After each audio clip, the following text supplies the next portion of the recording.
Masarap din pala yung maging bata ko minsan, no? I have to pamper myself din.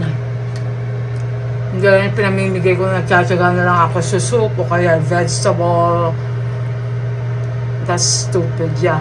Naamin ko tanga ako. Sa ganung paraan.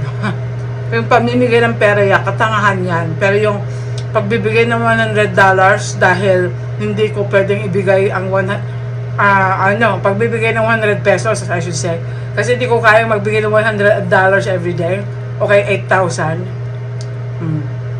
Kaya ngayon, yung pinamimigay $1 o kaya 100 pesos, iipon ko na lang. Pamiliin ko na lang ng corn dog, hot dog, pizza, gano'n.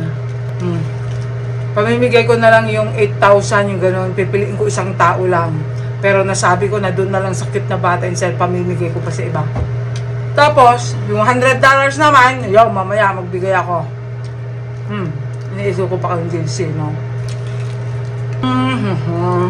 Magkasarap na lang ako, diba? Kasi ba naman gaguhin nyo?